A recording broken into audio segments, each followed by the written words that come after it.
Hello నమస్తే, welcome to ఇహా TV. ప్రస్తుతం మనతో పాటు పాడ్కాస్ట్లో జాయిన్ అవుతున్నారు లిబరేషన్ కాంగ్రెస్ పార్టీ అధ్యక్షులు విజయ్ కుమార్ గారు. లిబరేషన్ కాంగ్రెస్ పార్టీ ఏడాది పూర్తి చేసుకుంది. ఇటీవల ఏడాది సంబరాలు కూడా చేసుకున్నారు. సో లిబరేషన్ కాంగ్రెస్ పార్టీ ఏడాదిలో ఏం సాధించింది, భవిష్యత్తు ఏంటి అనే దాంతోపాటు ఆంధ్రప్రదేశ్ సంబంధించిన తాజా రాజకీయ పరిణామాలపైన విజయ్ కుమార్ గారితో మాట్లాడదాం. సార్ నమస్తే. నమస్తే. కంగ్రాచులేషన్స్, 1 ఇయర్ సక్సెస్ఫుల్గా మీ పాదయాత్ర తర్వాత మీ పార్టీ మొదటి ఏడాది యాత్ర కంప్లీట్ అయిపోయినాయి. సో ఎలా అనిపిస్తోంది మొదటి పెట్టిన దగ్గర నుంచి 1 ఇయర్ తర్వాత? ఇప్పుడు ఏంటి భవిష్యత్తు ఏంటి, ఏమనుకుంటున్నారు? యాక్చువల్లీ మొన్న వార్షికోత్సవం చాలా సక్సెస్ఫుల్గా జరిగింది. సెకండ్దా ఇది? సెకండ్ది. ఎందుకంటే అప్పుడు ఎలక్షన్ టైంలో హడావిడిగా మేము స్టార్ట్ చేసాము. బట్ ఒక 8-9 months we kept quiet. Government form అయింది, మళ్ళీ ఇమీడియట్గా దాని గురించి మనం మాట్లాడటం మంచిగా ఉండదని చెప్పి ఆ తర్వాత ఒక హాఫ్ ఇయర్ కంప్లీట్ అయిన తర్వాత we started the active journey. So almost 1 year, last 1 year we are actively working across the state, visiting districts, ఒక క్యాడర్ బిల్డింగ్ యాక్టివిటీ కూడా చేసుకుంటూ వచ్చాము. సో మొన్న జరిగిన సెకండ్ యానివర్సరీలో ఆల్మోస్ట్ నలుమూలల నుంచి వచ్చారు. సో దానికి ఒక స్ట్రక్చర్ని కూడా మేము ఆ రోజు అనౌన్స్ చేశాము. So like any other party member ఉంటారు, వారిపైన పైలట్స్ ఉంటారు. సో వాళ్ళని గైడ్ చేయడానికి, సర్వ్ చేయడానికి. ఓకే. కాన్స్టిట్యున్సీ లెవెల్లో క్యాప్టెన్స్ ఉంటారు. Pilots, captains. సో మిలిటరీ తీసుకొచ్చారు టెర్మినాలజీ అది. ఎస్, డిస్ట్రిక్ట్ లెవెల్లో కమాండర్స్ ఉంటారు. These how network building start చేశాము. సో ఆ రోజు కాల్ ఇచ్చాము. మెంబర్షిప్ డ్రైవ్ కూడా స్టార్ట్ చేస్తున్నాము ఇప్పుడు. ఓకే. సో అది ఒక యాప్ ద్వారా చేయడానికి, ఇవన్నీ ఇంటిగ్రేటెడ్ ఒక యాప్ ఉంటుంది. సో దానిలో వీళ్ళు సెల్ఫ్ ఎన్రోల్మెంట్ చేయొచ్చు, లేదా ఈ పైలట్స్ వెళ్ళి ఎన్రోల్ చేయొచ్చు. ఓకే. సో అలా we are also giving call for these upcoming local body ఎలక్షన్స్లో కూడా ఎవరైతే ఇంట్రెస్టెడ్గా ఉండి కంటెస్ట్ చేయాలనుకుంటున్నారో we want encourage youth primarily, and these youth from poorer sections. So our objective is to reach the poor and bring them up and also develop leadership among the poor.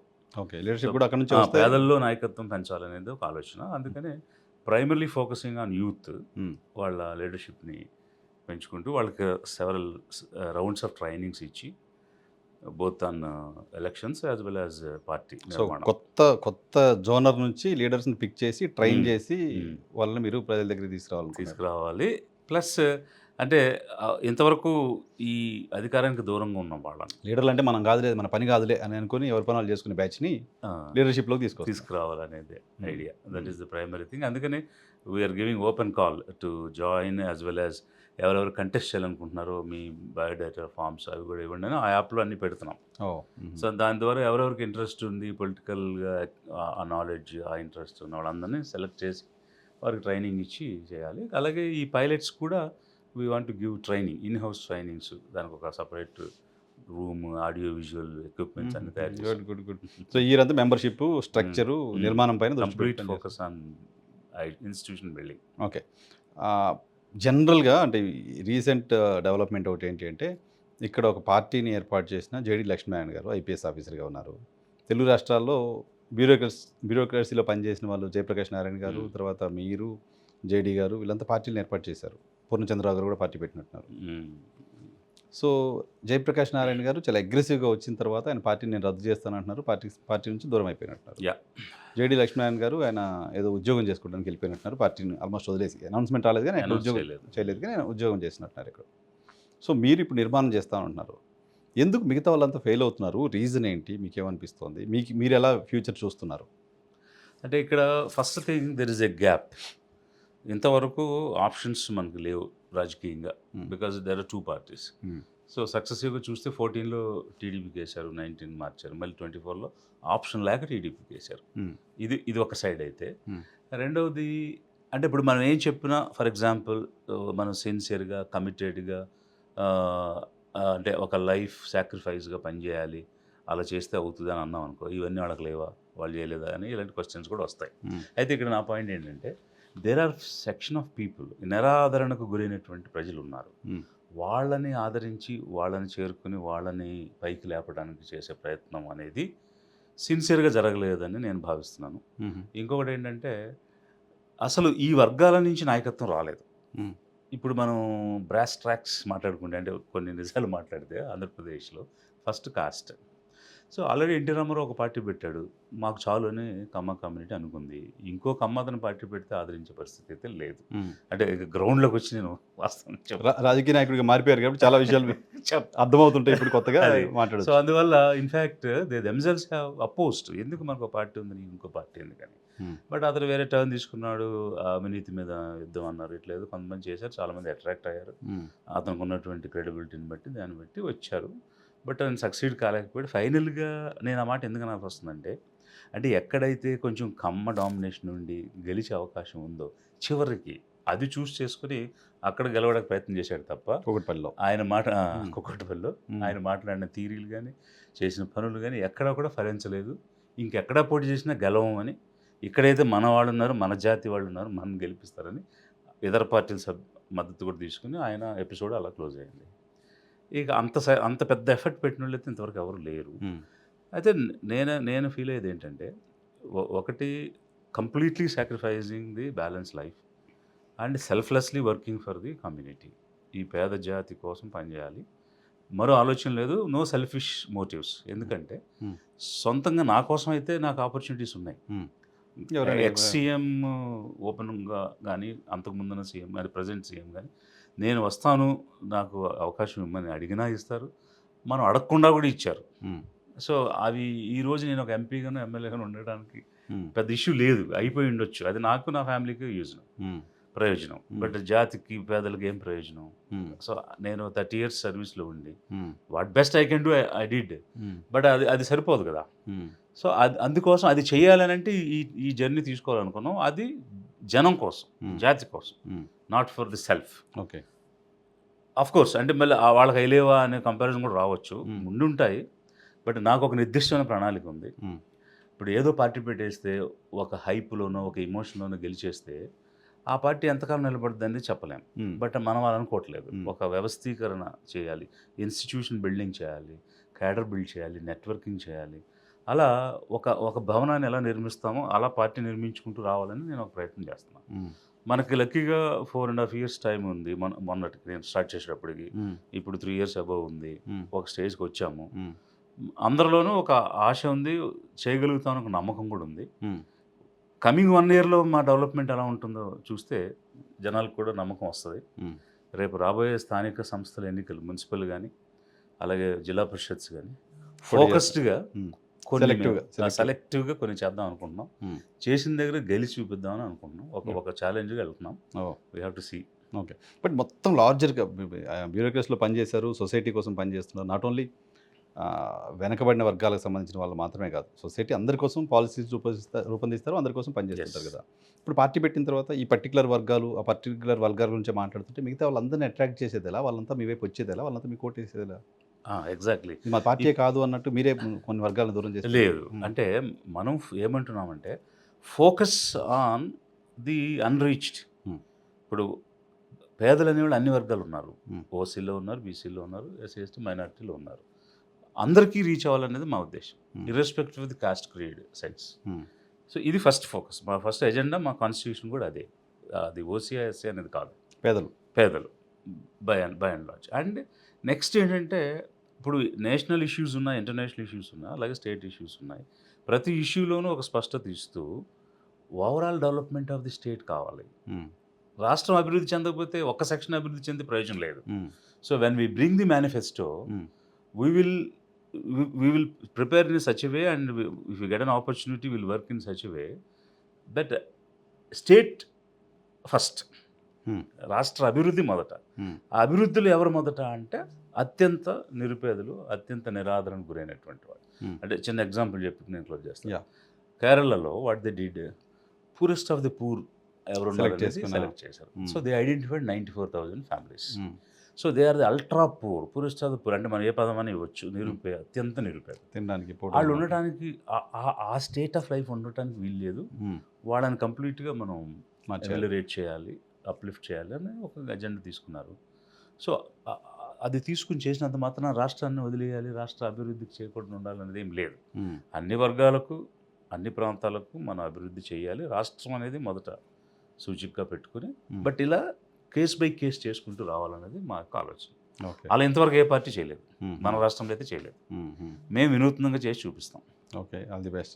Right, Andhra Pradesh సంబంధించిన తాజా రాజకీయాల గురించి మాట్లాడితే, లడ్డు వాసన ఉండట్లేదు, లడ్డు సువాసన ఉండట్లేదు, ఇంత ముందులాగా ఉండట్లేదు అనేది ఒక చర్చ అయితే, ఆ లడ్డూకి సంబంధించిన ప్రకంపనలో లడ్డూకి సంబంధించిన చర్చ, వివాదం మాత్రం, వివాదానికి సంబంధించిన వాసన మాత్రం ఏడాది పైగా ఇంకా కంటిన్యూ అవుతోంది. ఆ వివాదం తాలూకా వాసన. దానిపైన కామెంట్ ఏంటి సార్? ఇప్పుడు సిట్ రిపోర్ట్ తర్వాత మనం మాట్లాడుకున్నట్టున్నాం. సిట్ రిపోర్ట్ తర్వాత లేటెస్ట్గా ప్రభుత్వం ఏకసభ్య కమిషన్ ఏర్పాటు చేసింది. ఈ అవసరం ఉందా? ఏకసభ్య కమిషన్తో పరిష్కారం అయ్యే పరిస్థితి ఉంటుందా? సార్ ఇప్పుడు దీనిలో చాలా స్టేజెస్ దాటాము. మ్మ్. ఇక్కడ government particularly the TDP, Janasena, BJP దీనిలో పెద్దగా ప్లే చేసింది ఏం లేదు. చేయట్లేదు కూడా ఇంకా మరి. చేయట్లేదు. మ్మ్. వాస్తవంగా విశ్వ హిందూ పరిషత్ కానీ, ఆర్ఎస్ఎస్ కానీ, బజరంగ్ దళ్ కానీ, వారు జనరల్గా ఎక్కడైనా హిందూ ధర్మానికి కానీ, ధర్మ ప్రచారానికి కానీ ఇబ్బంది వస్తే మ్మ్. ఫస్ట్ ముందుకొచ్చి యాక్షన్ తీసుకునేవాళ్ళు వాళ్ళు. మ్మ్. వాళ్ళు ఇందులో అసలు ఎలాంటి మాట మాట్లాడలేదు, ఏ విషయం గురించి ప్రస్తావించలేదు. మ్మ్. తప్పు జరిగిందని కానీ, అపవిత్రం అయిందని అని కానీ కూడా వీళ్ళు అనలేదు. They are quiet. Quiet. So ఇది ఫస్ట్ అండర్స్టాండ్ చేసుకోవాలి జనం. అసలు ఎవరైతే కాపాడాలని ప్రయత్నం చేస్తున్నారు, ఎవరైతే మేము హిందూ మతాన్ని ఎంతకాలంగా రక్షించాము కాబట్టి ఆ హిందూ ధర్మం అనే మాట్లాడేవారు, వాడెవరు మాట్లాడిన అంశం వీళ్ళు మాట్లాడుతున్నారంటే ఏముంది ఇందులో రహస్యం అనేది మొదట క్వశ్చన్. ఇక నెక్స్ట్ క్వశ్చన్ ఏంటంటే, దీనిని పొలిటిసైజ్ చేసి పొలిటికల్ మైలేజ్ పొందాలని గౌరవ సీఎం అలాగే డిప్యూటీ సీఎం ఇద్దరు కూడా, చంద్రబాబు గారు కానీ పవన్ కళ్యాణ్ గారు కానీ, వీళ్ళిద్దరూ తప్పు చేశారు. అసలు వాళ్ళు ఆ దారి ఎంచుకోవటమే తప్పు. పొలిటికల్ స్ట్రాటజీలో వాళ్ళు కంప్లీట్గా డిఫేమ్ అయిపోయారు. దాన్ని ఏమంటారు, యూటర్న్ తీసుకోవాల్సిన పరిస్థితి వచ్చింది. It's a strategic mistake, politically strategic mistake of mister Chandrababu and mister Kalyan. Okay, agenda తీసుకోవడమే తప్పు. అంటే వాళ్ళు ఏమనుకున్నారంటే, ఆ ఎన్డీడీబీ ప్రిలిమినరీ రిపోర్టు ఇలా there is a possibility of animal fat, mixing of animal fat అనేది ఏదో సమ్ లైన్ ఏదో చూసి హడావిడి పడిపోయి అందులో ఏదో ఉంది, దీన్ని మనం విపరీతంగా చేయవచ్చు అని అనుకున్నారు. అసలు ఇక్కడ అంత నీచానికి దిగజారాల్సిన అవసరం ఏంటి అంటే, ఎన్నో రాజకీయమైన అంశాలు ఉన్నాయి, రాష్ట్ర ప్రగతికి సంబంధించిన అంశాలు ఉన్నాయి, రాష్ట్రంలో అభివృద్ధిని కాంక్షించేటువంటి వాళ్ళు ఎన్నో అంశాలు తేవచ్చు కదా. ఈ అంశంలో మీరు చేత కాదు, మీరు చేయలేకపోయారు. ఇప్పుడు ప్రాబ్లం వల్ల వాళ్ళకి అపోజిషన్ పార్టీగా వాళ్ళు వైసీపీనే కదా ఫీల్ అవుతారు. సో ఇప్పుడు వైసీపీ, టీడీపీ పై చేయి సాధించాలనుకుంటే ఏదైనా డెవలప్మెంట్ ఎజెండాలో సాధించవచ్చు కదా. బట్ ఇట్లాంటి మతపరమైనటువంటి ఎజెండాలోకి వెళ్ళడం.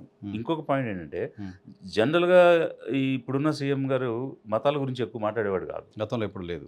ఇప్పుడు ప్రత్యేకంగా అసలు అతను ప్రమాణ స్వీకారం చేసిన వెంటనే మా కులదైవం, మా ఇంటి దైవం అని మాట్లాడటం మొదలుపెట్టాడు. అంటే ఈ హ్యాజ్ ఎ గేమ్, ఈ has a scheme in mind. So ఈసారి దేవుడిని వాడదాం, రాజకీయానికి వాడదాం, ప్రత్యర్థిని అంటే లేవకుండా దెబ్బ కొడదాం, తిరిగి లేచి అవకాశం ఇవ్వకూడదు అని అట్లేదో ప్లాన్ చేశారు. అది సక్సెస్ అయిపోతాం అనుకున్నారు, బికాజ్ మెజారిటీ హిందూస్ కాబట్టి. అది పూర్తిగా ఫెయిల్ అయిపోయింది. స్పష్టమైన విషయం ఏంటంటే, there are 2 laboratories. NDRA, national research institute, ICAR Karnal హైదరాబాద్లో ఉంది, ఇంకోటి ఎన్డీడీబీ ఆనంద్ గుజరాత్లో ఉంది. వీరిద్దరు కూడా చాలా క్లియర్ రిపోర్ట్స్ ఇచ్చారు.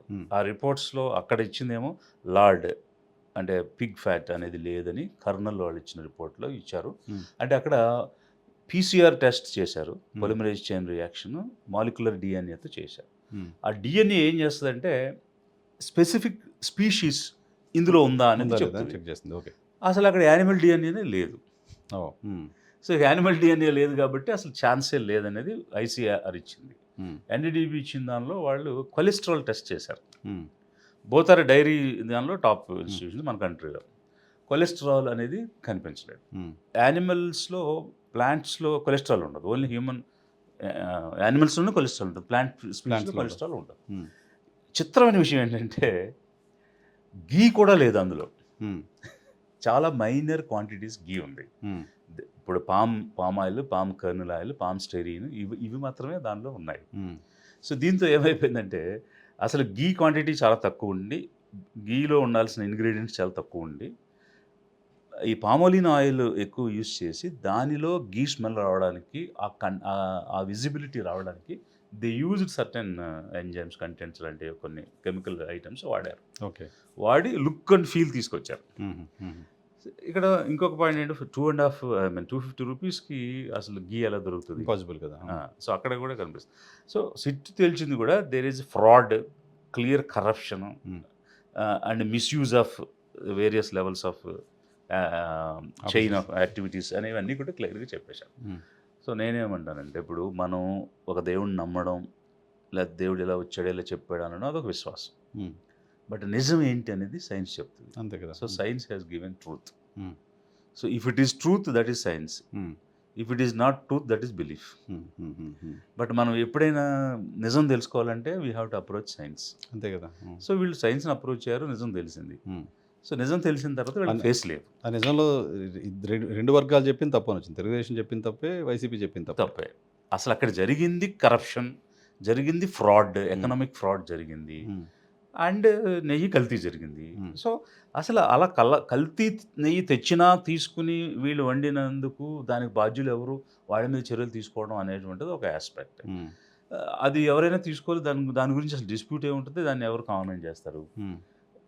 బట్ వీళ్ళు రైజ్ చేసింది ఏంటంటే సెంటిమెంటల్గా అదొక గ్రీజ్డ్ క్యాటరేజ్ లాగా వీళ్ళు పిగ్ ఫ్యాట్ వాడారు అనేటువంటి పాయింట్ తీసుకొచ్చారు. కాబట్టి ఆయన లోకేష్ గారు అయితే పంది మాంసం అని చెప్పాడు. అవును, సరే చెప్పారు కాబట్టి ఇది సెంటిమెంటల్ ఇష్యూ.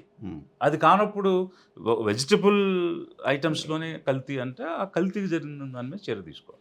సో ఇక్కడ ఏమేమి అంటే కంక్లూజివ్ పాయింట్స్ ఏంటంటే, ఒకటి చంద్రబాబు గారిని కళ్యాణ్ గారు కానీ చేసిన జిత్తులు ఎత్తులు పారలేదు.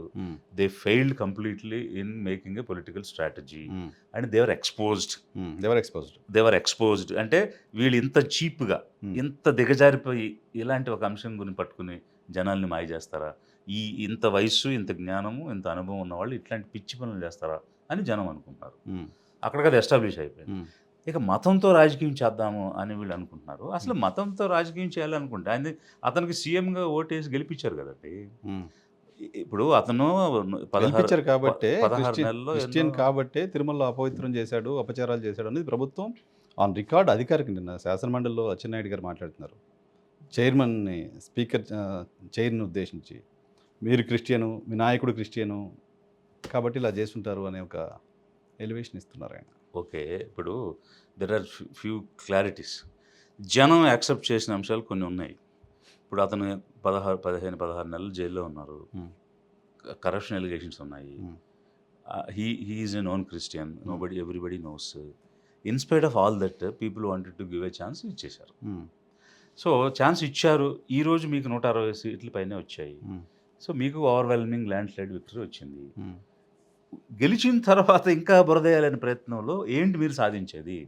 మళ్ళీ 2029 ఎన్నికల కోసమా? That is two long. Number 1. Number 2, ఒకవేళ మీరు నిజంగా వేసి ఉంటే అది ఏదన్నా వాస్తవం ఉండి వేసి ఉంటే అర్థం ఉండేది. ఇప్పుడు వీళ్ళు వచ్చిన తర్వాత కూడా ఆ గీ వచ్చింది కదా, దాంతో కూడా వండారు కదా, అక్కడే కదా వండారు కదా. అయితే మరి ఈ సీఎం కూడా చేసినట్టే కదా. మరి అసలు సీఎం లెవెల్లో ఏ ట్యాంకర్ వస్తుంది, ఏ గీ వస్తుందని చూస్తారా? ఇంపాసిబుల్ కదా. ఇతను కూడా చూడలేదు కదా, ఇతను కూడా తెలియదు కదా. ఎవడో రిపోర్ట్ తెచ్చి ఇచ్చిన తర్వాత దీన్ని ఇష్యూ చేశారు. సో ఇక్కడ వైసీపీ టీడీపీ ఎవరిది పై చేయింది అనేది మనకు అనవసరం సబ్జెక్ట్. నా వరకు ఏంటంటే, వీళ్ళు ఎత్తుకునే తప్పు, వీళ్ళు ఒకవేళ లడ్డు కల్తీ జరిగింది అని చెప్పుంటే అందరూ యాక్సెప్ట్ చేసి ఉండేవాళ్ళు. అది అయితే ఇందులో సీఎంకి రోల్ ఎంత ఉంటుంది అనేది వీళ్ళే చెప్పాలి. ఇప్పుడు ఈ సీఎం చెప్పాలి ఇతని రోల్ ఎంత. If he is daily monitoring about the ghee and making of laddu, then he should give. So నా ఫండమెంటల్ క్వశ్చన్ ఏంటంటే, అక్కడ ఒక ఎగ్జిక్యూటివ్ ఆఫీసర్ ఉన్నారు, ఒక వ్యవస్థ ఉంది, దానికి ఒక చైర్మన్ ఉన్నారు. వాళ్ళు కదా బాధ్యులు ప్రైమర్లీ. ఎక్కడెక్కడో జరిగి, ఇప్పుడు అరసవిల్లో జరిగిన దానికి, ఇప్పుడు అక్కడ శ్రీకాకుళంలో టెంపుల్లో చనిపోయారు కదా. చనిపోతే వెంటనే వీళ్ళ మీడియా ఏం చేసింది, ఒక ప్రైవేట్ టెంపుల్లో సంఘటన, ఒక ప్రైవేట్ టెంపుల్లో చనిపోయారు. అసలు ఒక ప్రైవేట్, అసలు టెంపుల్స్ ఎప్పుడైనా మనం ప్రైవేట్ టెంపుల్స్ అని విన్నామా? అసలు ప్రైవేట్ అని ప్రభుత్వం గవర్నమెంటే కదా అనే టెంపుల్ ఉంటుంది. ఇప్పుడు బిర్లా మందిర్ గవర్నమెంట్ కట్టించలేదుగా. ఎప్పుడైనా ప్రైవేట్ టెంపుల్ అని అంటాం విన్నామా? అంటే వాళ్ళ లాంగ్వేజ్, వాళ్ళ తెలివితేటలు చూడండి. ఇంత ఓకే, మీరు ఒక రాజకీయ పార్టీని కార్నర్ చేయాలి, టార్గెట్ చేయాలి అని చేసుకోండి, దెర్ ఇస్ నో డౌట్. ఇప్పుడు నేను రాజకీయ పార్టీని విమర్శిస్తున్నాను, మీరు నన్ను విమర్శించవచ్చు, it's not an issue. But అసలు భాష మార్చేసి, కోణం మార్చేసి, కంటెంట్ మార్చేసి ఈ రకమైన కొత్తగా తీసుకురావడం అనేది జరుగుతున్న క్రమంలో అసలు మతం అన్నది వాళ్ళు ఎంత అంటగట్టడానికి ప్రయత్నం చేస్తే అంత వాళ్ళే బ్యాడ్ అవుతారండి. ఎట్లా?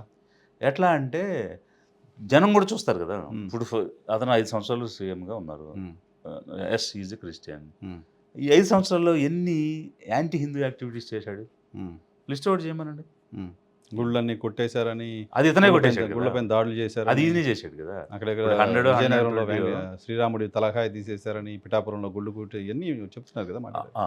అదే మన విజయనగరం దగ్గర జరిగిన రామతీర్థంలో జరిగింది అనేటువంటి ఇన్సిడెంట్ ఒకటే. అంతర్వేదిలో జరిగిన ఇన్సిడెంట్ అనేది ఒకటి. అంటే పిఠాపురం. ఇవి stray incidents, somebody did it. But state guided issues గానీ, స్టేట్ పాలిసీలో యాంటీ హిందూ పాలిసీస్ గానీ, స్టేట్ తీసుకున్నటువంటి చర్యల్లో నేను చెప్పేది. హ్మ్. ఎక్కడో ఘర్షణలు జరిగేవి ఓకే. ఇప్పుడు కూడా జరుగుతున్నాయి కదా! అవును. ఇప్పుడు ఈళ్ళొచ్చిన దగ్గర నుంచి జనం చచ్చిపోతూనే ఉన్నారు. హ్మ్. తిరుమలలో చచ్చిపోయారు, సింహాచలంలో చచ్చిపోయారు, శ్రీకాకుళంలో చచ్చిపోయారు, హ్మ్. నిన్నగాక మొన్న కాకినాడలో చనిపోయారు, హ్మ్. రాజమండ్రిలో చనిపోయారు. చంపటమే కాదు ఈళ్ళొచ్చిన దగ్గర నుంచి చంపుతానే ఉన్నారు కదా జనాల్ని. హుహు. ఏదో ఒక రీజన్‌తో. హ్మ్. మరి ఈ టెంపుల్స్‌లో చచ్చిపోయారు కదా! మరి హ్మ్. ఇప్పుడు వీళ్ళు చేస్తేనే చచ్చిపోయారా వాళ్ళు? Okay. Hmm. So my point is if whether he is anti Hindu, anti Muslim, anti Christian అన్నది basing on his policies and his activities. If you want to target and conclude చూపించి చేయండి. There is no doubt.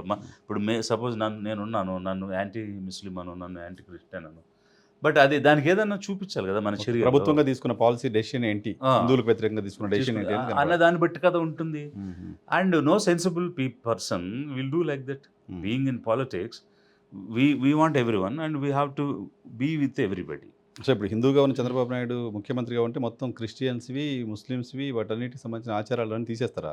వాటికి వ్యతిరేకంగా పనిచేస్తారా? చేయలేదు కదా అతను. పైగా అతను చర్చెస్‌కి వెళ్ళి ఎవ్రీ క్రిస్మస్‌కి పార్టిసిపేట్ చేస్తున్నారు కదా! ఎవ్రీ రంజాన్‌కి ఇప్పుడు ఈవెన్ దట్ డిప్యూటీ సీఎం ఎవరైతే సనాతన్ అని డిక్లేర్ చేసుకున్నాడో, ఆయన రంజాన్‌కి వెళ్ళి టోపీ పెట్టుకొని బిర్యానీ తింటున్నాడు కదా! హ్మ్. మరి ఇంక అసలు ఇది వెరీ సిల్లీ అండ్ ఇల్లాజికల్. హ్మ్. అందుకే నేనేమంటానంటే స్ట్రాటజిక్ మిస్టేక్ అంటున్నా. హుహు. సో, వాళ్ళు ఈ they did a subject mistake. ఎత్తుకోవడమే తప్పు. They did a mistake. Yes, hmm. 100% they did a mistake. మరిప్పుడు ఏకసభ్య కమిషన్ ఎందుకేసుంటారని మీరనుకుంటున్నారు సార్ సిట్ రిపోర్ట్ తర్వాత? మీరు సిట్ ఇచ్చిన రిపోర్ట్‌కి మించి ఒక్క ఒక్క ఒక్క అంశం చెప్పమనండి అతను. హ్మ్. దాన్ని రీఇటరేట్ చేయటం, కొరాబరేట్ చేయటం తప్ప హ్మ్. What he can do. అది యాస్ ఎ సింగిల్ పర్సన్ హ్మ్. సిట్టు హ్మ్. ఇంతమంది అధికారులు, ఎన్‌డీడీబీ అధికారులు, ఈ ఈ పోలీస్ ఇన్ని అధికారులు. లాబొరేటరీ రిపోర్ట్స్ హ్మ్. ఇవన్నీ హ్మ్. జరిగిన చేసిన. తర్వాత హ్మ్. అంటే వీళ్ళేంటంటే వీళ్ళకి తప్పు జరిగిపోయిందన్న విషయం గమనించారు. ఫేస్ సేవింగ్ లేదు. హ్మ్. ఈ మొఖం చాటేసిన పరిస్థితి వచ్చింది. ఎలా బయటపడాలి దీనిలో నుంచి అని కాలం అంటే to buy time they appointed A commission. హుహు. ఆ కమిషన్ పేరు మీద ఇదొస్తుంది, అదొస్తుంది, ఇలా అనేది కొంచెం తాత్సారం ఇంటరాక్ట్ చేసి చేసుకుంటూ పోతారు. కొంచెం జనాల మెమరీలోంచి అది బయటికి పోయిన తర్వాత హ్మ్. ఏదో ఒక రోజు ఇలా వచ్చింది, అలా వచ్చింది అనేసి అంటే ఒక సేఫ్ ఎగ్జిట్ కోసం కమిషన్ వేసుకున్నారు అంతే వాళ్ళు. ఓకే. ఓకే. సో ఎలా బయటపడాలి దీనిలో నుంచి తెలియక, దారి లేక హ్మ్. ఏదో ఒకటి చూపించి ఇప్పుడు ఏదో కమిషన్ వేస్తున్నాం, రిపోర్ట్ వచ్చినా చూస్తాం అని అట్లా టాక్టిక్స్, టైమ్ బయింగ్ టాక్టిక్స్ ఉంటాయి కదా! హ్మ్. అట్లా time they are buying building escaping path. అంతే. హ్మ్. సేఫ్ ఎగ్జిట్ కోసమే అతను కమిషన్ అనేది వేశారు తప్ప హ్మ్. He cannot bring any truth beyond what SIT has done. Okay. Because it is an exhaustive report, everything is there. అది కంప్లీట్‌గా ఉంది రిపోర్ట్.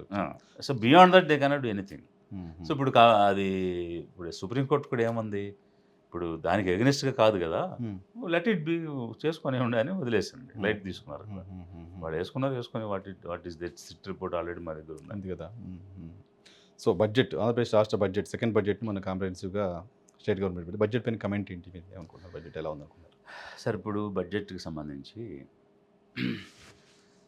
సక్సెసివ్ గవర్నమెంట్స్ చాలా అన్యాయం చేస్తున్నాయి. హుహు. ఎస్పెషల్లీ ఈ ఏ పేదల గురించి అయితే ఇనీషియల్ రిమార్క్స్‌లో మాట్లాడానో, ఆ పేదవారికైతే పూర్తి అన్యాయం చేస్తున్నాయి. హుహు. ఎక్కడ కూడా అసెట్ బిల్డింగ్ గానీ, ఇన్‌కమ్ జనరేషన్ గానీ, సస్టైనబుల్ లైవ్లీహుడ్స్ గానీ, ఎంప్లాయ్‌మెంట్ గానీ, సెల్ఫ్ ఎంప్లాయ్‌మెంట్ గానీ ఇచ్చే పరిస్థితులు వీళ్ళెవరు తీసుకోవట్లేదు. హ్మ్. అలాంటి చర్యలు తీసుకోవట్లేదు బ్రాడ్‌గా. స్పెసిఫిక్‌గా వస్తే ఇప్పుడు వీరేం చెప్పారంటే బీసీ డిక్లరేషన్ అని ఒకటి చేశారు. అందులో 10 అంశాలు పెట్టారు. హ్మ్. 1.4 lakh crores ఎక్స్‌క్లూజివ్‌గా బ్యాక్వర్డ్ క్లాసెస్‌కి ఇస్తామని చెప్పారు. అవును. In addition to that 10,000 crores self ఎంప్లాయ్‌మెంట్‌కి ఇస్తున్నారు. 5,000 క్రోర్స్ ఆదరణ రివైవల్‌కి ఇస్తామని చెప్పారు. ఇవన్నీ ఒక ఎత్తైతే బీసీ ప్రొటెక్షన్ యాక్ట్ తెస్తామని చెప్పారు. హ్మ్. చంద్రన్న భీమా 25 లక్షలు పెంచుతామని చెప్పారు. ఇలా అనేకమైన అంశాలు 50 ఏళ్ళకే పెన్షన్లు ఇస్తానంటున్నారు 50 వెరీ గుడ్ 50,000 బిలో అబవ్ ఉన్న వాళ్ళందరికీ కూడా 50 years. 4,000 రూపీస్ పెన్షన్ ఇస్తా అని చెప్పారు. ఇలా మీరు ఒక్కొక్క అంశం తీసుకుంటే Hmm. ఈ పెన్షన్ వాళ్ళ లెక్క 10,000 10 లక్షలు 10 లక్షలు ఇంటూ 4,000 అంటే 4,000 కోట్లు లాస్ట్ ఇయర్, మొన్న ఇయర్కి 4 అంటే 8,000 కోట్లు బీసీలకు బాకీ పడి ఉన్నాడు చంద్రబాబు నాయుడు. ఓకే. బికాస్ వారు మాటిచ్చి చేయలేదు. చేయలేదు కదా. సో వాళ్ళు బాకీ ఉన్నారు ఇప్పుడు బ్యాక్వర్డ్ కమ్యూనిటీస్కి. అలా ప్రతి అంశము ఇప్పుడు 1,40,000 కోట్లు అంటే 5 సంవత్సరాలకి మీరు డివైడ్ చేసినప్పుడు వారు ఎవ్రీ ఇయర్ ఇవ్వాల్సినటువంటిది ఆ బడ్జెట్లో ఇవ్వలేదు. 30,000 crores ఇంచుమించుగా వస్తాయి ఓకే బీసీలకు. So exclusive development it's not అంటే ఏదో నేను అమ్మఒడిలో ఇచ్చాను తల్లికి ఎస్సీ సబ్ ప్లాన్ లాగా బీసీ సబ్ ప్లాన్ అన్నారు. అది చెప్పలేదు వాళ్ళు. ఎక్స్క్లూజివ్గా బీసీ ఒకవేళ నీకు ఓవరాల్ బడ్జెట్ తీసుకోండి, ఇప్పుడు మీకు 1.5 lakh crores ఇవ్వాలంటే 30,000 మినిమం ఇవ్వాలి కదా 5 years. మరి ఏ ఇయర్ 30,000 బీసీలకు లేదు. లాస్ట్ 2 బడ్జెట్స్లో ఎక్కడ లేదు.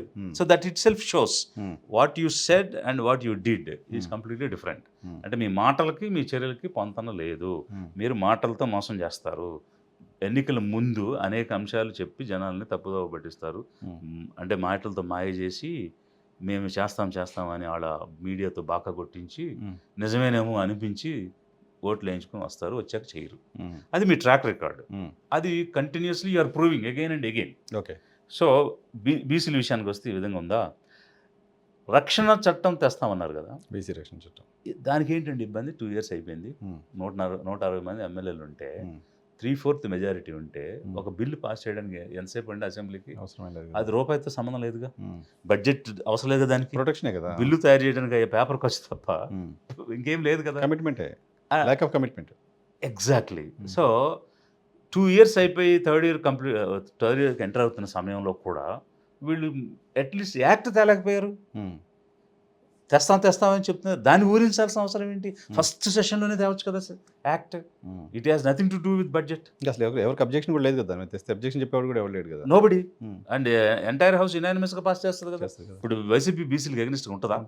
ఒకవేళ ఉన్న ధైర్యంగా ఓటే ఎగ్నెస్ట్ వేయగలుగుతారు. ఎక్స్పోజ్ అయిపోతారు కదా వాళ్ళు బీసీలు. సో ఇట్ కెన్ అంటే కేవలం బీసీలని అందరూ వాడుకునే వాళ్ళే, అంతే తప్ప ఆదుకునేవాళ్ళు కాదు. ఇది ఒకటి. You take SC or ST, so they are 25%. 19% వాళ్ళు, 6% వీళ్ళు, 25% ఉన్నారు. నీకు 3.2 lakh crores అంటే 25% అంటే 80,000 crores.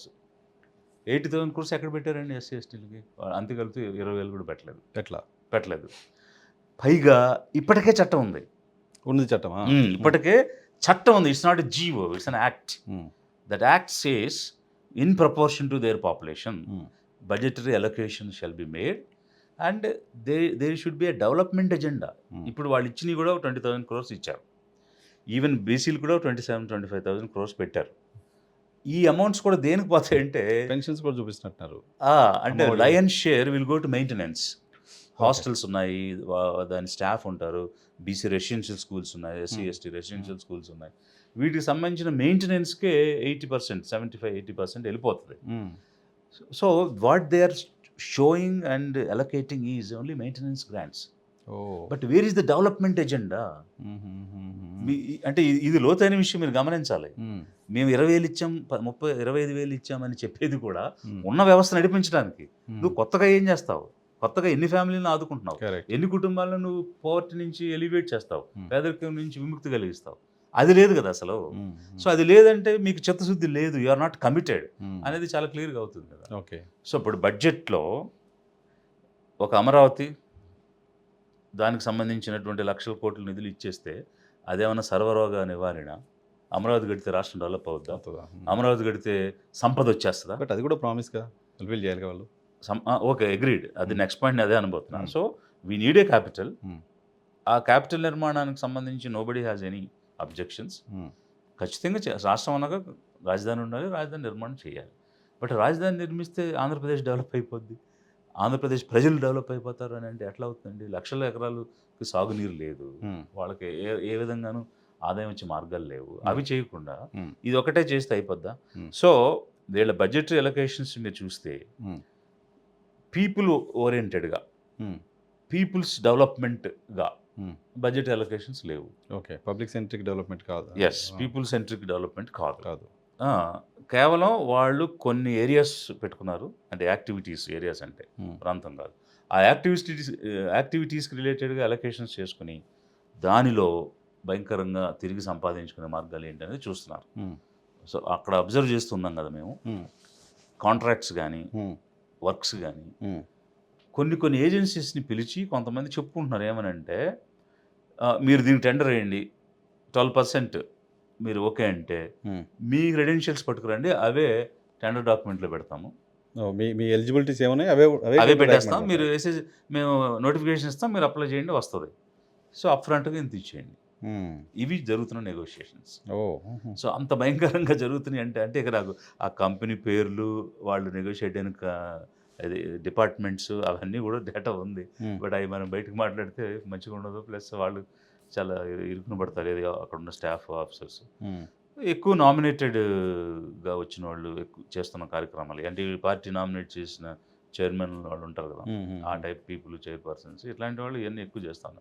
సో ఫైనల్గా చెప్పేది ఏంటంటే, వీళ్ళ ఫోకస్ అంతా మనం ఎలా డెవలప్ కావాలి, మన చుట్టూ రేపు మొన్న ఎన్నికల్లో మాకు సహాయపడిన వాళ్ళని ఎట్లా డెవలప్ చేసి తీసుకురావాలి, ఒక నిధిని మనం ఎలా ఏర్పాటు చేయాలి, నెక్స్ట్ ఎలక్షన్ ఎలా గెలవాలి, ఇదే ఫోకస్ తప్ప రోడ్లు కానీ, డెవలప్మెంట్ కానీ, మంచినీళ్ళు కానీ, అసెంబ్లీలో మాట్లాడతారు, బిల్లు పెడతారు.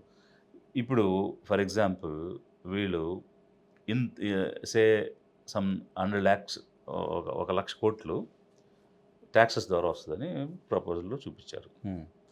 రియలైజేషన్ చూస్తే అది 89,000 కోట్లే ఉంది. సో దట్ మీన్స్ దానికి ఒక 10% యాడ్ చేసుకోండి, పని ఇంకొక 90 crores, కొని 100 crores వస్తుంది. ఈసారి 1,20,000 crores వస్తుందని పెట్టారు. రియాలిటీ వేరు, ప్రొజెక్షన్స్ వేరు. అవి చాలా క్లియర్గా పిక్చర్స్లో కనిపిస్తుంది. వాడు వేసిన టేబుల్లోనే ఉంది. 25కి రియలైజేషన్ ఎంత, 26 అప్పుడు బడ్జెట్లో చెప్పింది ఏంటి, ఇప్పుడు రివైజ్ ఏంటి, ఆర్ఈ బిఈకి ఆర్ఈకి బోల్డ్ అంత గ్యాప్ ఉంది 26కి. సో ఇప్పుడు 27 ఎండింగ్ బడ్జెట్ పెట్టారు. ఇది చూస్తే కొంచెం ఎవరైనా కామన్ సెన్స్తో క్లియర్గా ఫిగర్స్తో మోసం చేస్తున్నారు అనేది ఒకటి అర్థం. రెండవది, వీళ్ళు ఎలకేట్ చేసినప్పుడు ఎలకేట్ చేస్తున్నారు, బట్ అవన్నీ మళ్ళీ డైవర్ట్ చేసేసుకుంటున్నారు.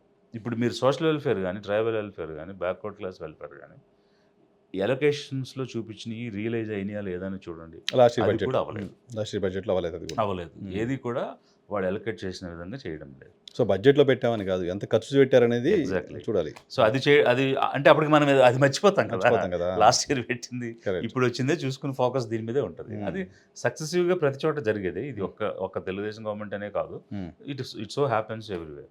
సో ఈ పాయింట్ మీద నా అబ్జెక్షన్ ఏంటంటే, ఎస్సీ ఎస్టీస్కి అయితే there is a sub plan which is a law, అది మీరు వైలేట్ చేస్తున్నారు. బ్యాక్వర్డ్ కమ్యూనిటీస్కి అయితే మీరు ప్రామిస్ చేశారు, on par with SC ST చేస్తామని కూడా చట్టాన్ని తెస్తానని చెప్పారు.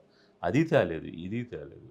సో మెజారిటీ ఆఫ్ ది పీపుల్ని మీరు చీట్ చేస్తూ ఉన్నారు, కంటిన్యూస్గా చీట్ చేస్తున్నారు.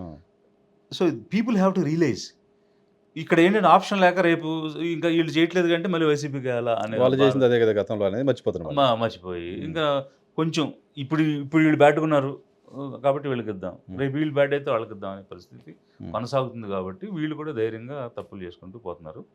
ఎన్నికల టైంలో చూసుకోవచ్చు కదా అని. ఓకే, బడ్జెట్ పబ్లిక్ సెంట్రిక్గా లేదు, పీపుల్ సెంట్రిక్గా లేదు as for you. Okay, right sir. ఆంధ్రప్రదేశ్లో పొలిటికల్ డెవలప్మెంట్స్ చూస్తే చంద్రబాబు నాయుడు గారు కేంద్ర ప్రభుత్వానికి వెళ్ళిపోతున్నారు, ఒక చర్చ విస్తృతంగా జరుగుతుంది. ఒక 4-5 నెలల క్రితం మీరు కూడా చెప్పారు, మార్చి 2027లో లోకేష్ సీఎం కాబోతున్నారు అని.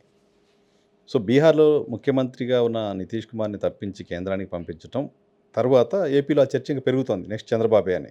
సో ఏంటి మీ ప్రెడిక్షన్ ఏంటి, ఏం జరగబోతోంది, మీ అజంప్షన్ ఏంటి? ఒకటైతే ఆ రోజు మనకు తెలిసిన విషయం, 2027 ఉగాదికి ముహూర్తం పెట్టుకున్నారు. సో అప్పుడు లోకేష్ని సీఎం చేయాలనేది వాళ్ళ ఆలోచన. జరిగినప్పుడు ఇతనికి రీహాబిలిటేషన్ ఏంటి అనేది పాయింట్. సో ఆ రీహాబిలిటేషన్ మీరేమో ఏదో ఒక ఉప ప్రధాని కోసం ప్రయత్నం చేస్తున్నారనేది నాకున్న ఇన్ఫర్మేషన్. ఇచ్చారు. సరే, ఒక సేవ ఇందాక మనం అనుకున్నట్టు ఏదో ఒక ఎగ్జిట్ అయితే ఉంటుంది, ఉన్నప్పుడు అక్కడ ఒక ఇది ఉంది. అయితే ఇక్కడ మనం చూడాల్సింది బీజేపీ ఎలా పావులు కదుపుతుందనేది చూడాలి. సో వాళ్ళు ప్రాంతీయ పార్టీలతో టైప్ అవడం, అధికారంలోకి రావడం, వచ్చిన తర్వాత ఒక్కొక్క పార్టీని చంపుకుంటూ వెళ్ళిపోవడం. ఆ ప్రాసెస్ వాళ్ళు అలాంటి మోడస్ ఆపరెండైలో వాళ్ళు ఉన్నారని మనకు తెలిసి జరుగుతున్నాయి, మన కళ్ళ ముందు కనిపిస్తున్నాయి. నెక్స్ట్ ఎవరనేది కూడా మనకు అర్థమవుతుంది. ఆ ప్రాసెస్లో ఇప్పుడు ఆల్రెడీ బీహార్ ఫాల్ అయింది, అంటే దే హ్యావ్ బికమ్ ఏ ప్రే. ఇక నెక్స్ట్ ఏపీ కూడా ఇట్ మే బికమ్ ఏ ప్రే. అలాంటి మహారాష్ట్రలో ప్రూవ్ అయింది, పంజాబ్లో అకాలీదళ విషయంలో చూసాం, గోవాలో చూసాం, గోవాలో అస్సాంలో చూసాం, ఇట్లా everywhere it is happening like that. So ఈ పరిస్థితిలో ఒక మార్పే ఉంటుందా, లేకపోతే టోటల్గా కబళిస్తుందా అనేటువంటి అంశాన్ని కూడా జనాలు చూడాలి. కబలించడం అంటే పార్టీని మింగేయడం, కలిపేసుకుంటారా, మెర్జ్ చేసుకుంటారా? అంటే ఇప్పుడు ఇతర రాష్ట్రాల్లో ఆపరేషన్ ఎలా జరిగిందో దాన్ని బట్టి మనం అంచనా వేయాలి. పార్టీలు ముక్కలుగా విడగొట్టేసి దాన్ని మార్చి ఇప్పుడు అన్నాడీఎంకేని అదే చేశారు, మహారాష్ట్రలో శివసేనని అదే చేశారు, ఎన్సీపీని అదే చేశారు, అకాలీదళలో అదే చేశారు, ఇంకా అక్కడ హర్యానాలో కూడా అదే చేశారు. సో ఇవన్నీ మన కళ్ళ ముందు ఎగ్జాంపుల్స్. ఇప్పుడు ఆమె శశికళ ఇంకో కొత్త పార్టీ పెడతాను అంటుంది. సో ఇప్పుడు ఏఐడిఎంకే పన్నీర్ సెల్వం ఏమో స్టాలిన్ దగ్గరికి వెళ్ళిపోయాడు. సో అక్కడికి 3 పార్ట్స్ అయిపోయినట్టే కదా. ఇప్పుడు ఓపీఎస్ వర్గం ఒక వర్గం ఆల్రెడీ డిఎంకేతో మెర్జ్ అయింది, ఇంకొక వర్గం బలంగా ఉన్నది శశికళది, అది సపరేట్ పార్టీ అయింది. ఇక ఎడప్పాడి ఇది ఒకటే ఉంది, టీపీఎస్ది. సో అక్కడికి 3 అయింది. ఇక లాస్ట్కి ఏం చేస్తారంటే తమిళనాడు లాంటి చోట ఎక్కువ ట్వీకింగ్ చేయరు, ఎందుకంటే ఎప్పటికీ కేరళ, తమిళనాడు లాంటి రాష్ట్రాల్లో వాళ్ళు చేసిన ఓటు చోరీలు అట్లాంటి మోసాలు చేసేది చాలా కష్టం. ప్రయత్నం అయితే చేశారు, అక్కడ కూడా ట్రై చేస్తున్నారు, బట్ అంత ఓపెన్గా చేయలేరు, చేసి సక్సెస్ కాలేరు. ఇక్కడైతే ఆంధ్రప్రదేశ్ రాష్ట్రంలో నిరంతరంగా ప్రయత్నం చేస్తూ ఉన్నారు. వాళ్ళు ప్యారలల్గా, అంటే ఒకవైపు ఐడియాలజీ హిందుత్వ ఐడియాలజీతో కొంత యూత్ని వీళ్ళని డైవర్ట్ చేసి వాళ్ళని మన వైపుకి తిప్పుకోవాలనేటువంటి నిరంతరంగా సాగుతుంది. అందులో భాగంగా మత ఘర్షణలు కూడా నిరంతరంగా పెట్టడానికి ట్రై చేస్తున్నారు. అంటే ఎవరైతే Hinduism is different and Hindutva is different. So Hinduism అనేది ఒక రిలీజియస్ వే ఆఫ్ లైఫ్, దానికి ఎవరికి ఇష్యూస్ లేవు. బట్ ఈ పొలిటికల్ ఐడియాలజీ, మా జాతి గొప్పది, మేమే గొప్ప అనేటువంటి భావంతో మా కిందే అందరూ ఉండాలనేటువంటి ఆలోచన హిందుత్వాలు ఏదైతే ఉందో, ఆ రకమైనటువంటి ఆ నేషనలిజం మన ఆంధ్రప్రదేశ్లో స్ప్రెడ్ చేయాలని ప్రయత్నం చేస్తాం. అక్కడ ఏదైనా అంటే ఇప్పటి వరకు జనం నుంచి మద్దతు లేదు కాబట్టి వాళ్ళు ఎన్ని పాచికలు వేసినా పారలేదు. ఆ ప్రాసెస్లో రేపు ఇది జరిగి టీడీపీలో ఏదైనా చిన్న తేడా వస్తే దాన్ని అవకాశంగా తీసుకుని, అసలు బీజేపీకి ఛాన్స్ ఇవ్వకుండా మనమే హిందుత్వ ఎజెండా తీసుకుందామని టీడీపీ హిందుత్వ ఎజెండా తీసుకున్నట్టు కనపడట్లే. తీసుకుందిగా. ఇప్పుడు మన అతను సనాతని ఉన్నాడు కదా, అనాపాలజీ. ఈవెన్ పవన్, నేను విన్నది ఏంటంటే మొన్న ప్రతి నియోజకవర్గంలో 150 గుళ్ళు కట్టాలి, మీరు ప్రపోజల్స్ పంపించండి అని మొత్తం ఎమ్మెల్యేలందరికీ తెలుగుదేశం పార్టీ అధ్యక్షుడు పల్లా శ్రీనివాస్ గారు ఆదేశాలు ఇచ్చారట. అంటే ఇమిటేట్ చేయడానికి ట్రై చేస్తున్నాడు ఆయన, బట్ అది వర్కౌట్ అవ్వదు. ఏపీలో so far at least southern India for that matter, even Karnataka కూడా బీజేపీ వచ్చింది, బీజేపీ సిద్ధాంతంతో వచ్చింది కాదు, అది లోకల్గా ఉన్నటువంటి, అది కూడా ఒక బ్యాక్వర్డ్ కమ్యూనిటీ, స్ట్రాంగ్ కమ్యూనిటీ, మాకు ఆల్టర్నేటివ్ పార్టీ అనేది తీసుకుని ముందుకెళ్ళారు తప్ప అది ఐడియాలజీతో వచ్చింది కాదు. ఇక్కడ కూడా జగన్మోహన్ రెడ్డి ఒక క్రిస్టియను, హిందువులపైన వ్యతిరేకంగా ఆయన పనిచేస్తున్నాడు అనేది ఒకటి, హిందూ మతం ప్రమాదంలో ఉంది ఇలాంటి ఒక క్యాంపెయిన్ని క్రియేట్ చేసే ప్రయత్నం కనిపించట్లా, అది వర్కౌట్ అవుదా? ఆర్టిఫిషియల్ థింగ్స్ ఎంతకాలం నిలబడతాయండి? నిజంగానే హిందూ మతం డేంజర్లో ఉంటే, అంటే ప్రమాదంలో ఉంటే ప్రజలు ఫీల్ అవరా? సో ఎవరికి వాళ్ళు స్వేచ్ఛగా ఉన్న తర్వాత నువ్వు ప్రమాదంలో ఉన్నావు అంటే నేను ఎక్కడున్నాను ప్రమాదంలో అని క్వశ్చన్ వేసుకోరా? సో అందువల్ల ఇవి చాలా ఫన్నీగా ఉంటాయి. అంటే వాళ్ళు మీడియాతో పదే పదే చెప్పి హిప్నటైజ్ చేయొచ్చు అని అనుకుంటున్నారు వాళ్ళు, బట్ ఆ హిప్నోటిజం దానికి వర్కౌట్ చేయదు. ఇప్పుడు పవన్ కళ్యాణ్ గారి హిప్నోటిజం వర్కౌట్ అవుద్ది, ఎంతవరకు వర్కౌట్ అవుద్ది? అతను ఫాలో అయ్యే మ్యాడ్ ఫ్యాన్స్ ఉన్నంత వరకు. ఆ ఫ్యాన్స్కి మ్యాడ్నెస్ పోతే, అంటే ఇప్పుడు ఇతను ఏం చెప్తే అది హాయ్ హూ అంటే నిజం అనుకుంటారు వాళ్ళు. ఇప్పుడు అతను నేను అనాపాలజెటిక్ సనాతని అంటే వాళ్ళు అరిస్తే దాన్ని ఎండార్స్ చేశారనుకుంటున్నాడు అతను, దాన్ని వాళ్ళు ఎండార్స్ చేయలేదు, దే ఆర్ ఎండార్సింగ్ హిమ్ అంతే. Whatever he shouts they are endorsing. ఆయన అరిస్తే చప్పట్లు కొడతారు అంతే. ఏం అరిచాడు అనేది వాళ్ళకి తెలియదు, వాళ్ళకి అర్థం అవ్వాల్సిన అవసరం కూడా లేదు. సిద్ధాంతం ఎజెండా కాదు, సిద్ధాంతం ఎజెండా అయితే అసలు వాళ్ళు ఎవరు ఉండకూడదు కదా, ఆ డైలాగ్కి చప్పట్లు కొడుతున్నారు అంతే. సిద్ధాంతం ప్రకారం అయితే అసలు జనసేన రాసుకున్న గోడ మీద రాసుకున్న సిద్ధాంతాలు ఏంటి, పాటిస్తున్నాయి ఏంటి? దెర్ ఈజ్ నో పోలిక కదా, కంపారిజనే లేదు. అలా ఆ మ్యాడ్నెస్లో ఆయన సినిమా యాక్టర్ కాబట్టి ఇతనికి ఉన్నారని అనుకోవట్లే. తెలుగుదేశం పర్సే క్యాడర్ ఉంటుంది, పార్టీ పీపుల్ ఉంటారు. వాళ్ళు నాయకుడు ఇచ్చినటువంటి విధానాలను ఫాలో అవ్వడానికి ప్రయత్నం చేస్తారు. బట్ ఇట్లా హిందూ మతం డేంజర్‌లో ఉంది అని వీళ్ళు పదే పదే అంటే ఎవరు కూడా డేంజర్ ఫీల్ అవ్వరు. ఎందుకంటే వాళ్ళెలా డేంజర్‌లో ఉంటారు? ఇప్పుడు ఆధిపత్యంలో ఉన్నవాళ్ళు డేంజర్‌లో ఉండరు కదండీ. అల్ప సంఖ్యలో ఉన్నవాళ్ళు కదా డేంజర్‌లో ఉంటారు.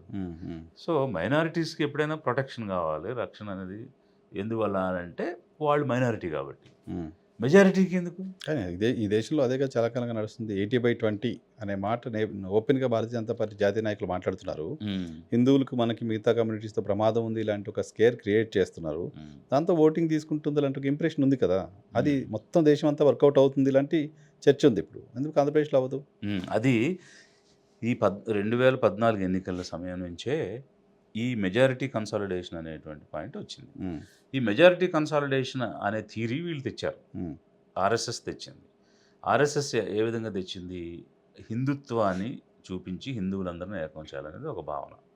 ఆ భావంతో వీళ్ళు 14లో ఎన్నికల్లో ప్రయత్నం చేస్తూ నిరంతరంగా పాకిస్తాన్‌ని అపోనెంట్‌గా చూపిస్తూ నార్త్ ఇండియాలో పాకిస్తాను, నార్త్ ఇండియా పక్కపక్కనే ఉంటాయి కాబట్టి పర్టికులర్‌గా గుజరాత్ గానీ, రాజస్థాన్ గానీ, పంజాబ్ గానీ ఇట్లాంటి స్టేట్స్‌కి ఆనుకుని ఉంటుంది. ఏ చిన్న తేడా వచ్చినా ఏదో అయిపోతుందని హడావిడి జరుగుతది. కొంత ఎమోషన్ డెవలప్ అవుతూ ఉంటది. ఆ ఎమోషనల్ ఫ్యాక్టర్స్‌తోనే కంటిన్యూయస్‌గా గుజరాత్ గెలవడం గానీ, మధ్య మధ్యలో పోయిన రాజస్థాన్ గానీ ఇట్లాంటివి గెలవడం అనేది జరుగుతూ వచ్చింది. సో, ఈ హిందుత్వాన్ని నువ్వు దేశవ్యాప్తంగా స్ప్రెడ్ చేసేసి మెజారిటీ కన్సాలిడేషన్ అనే భావం తీసుకుంటే అది వర్కౌట్ అవ్వదని అంటున్నాను నేను. ఎందుకు అంటున్నానంటే ఇండిపెండెన్స్ నుంచి 60 సంవత్సరాలు కాంగ్రెస్ పాలించింది. ఆ తర్వాత ఇప్పుడు వీళ్ళు ఒక 20 సంవత్సరాలు చేసుకుంటా ఉన్నారు. 80 సంవత్సరాలు. మధ్యలో ఒక 5 సంవత్సరాలు మిక్స్డ్‌గా చేశారు. వీళ్ళంతా అంటే అదర్ దాన్ బీజేపీ ఏ విధంగా పనిచేసింది?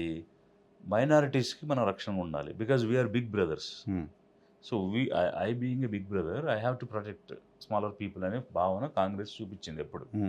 అలా చూపిస్తూ ఉండడం వల్ల నిరంతరంగా అంటే మైనారిటీని రక్షించడానికి, ఎస్సీ, ఎస్టీని రక్షించడానికి కంటిన్యూస్‌గా వాళ్ళు వర్క్ చేశారు. 60 ఇయర్స్‌గా.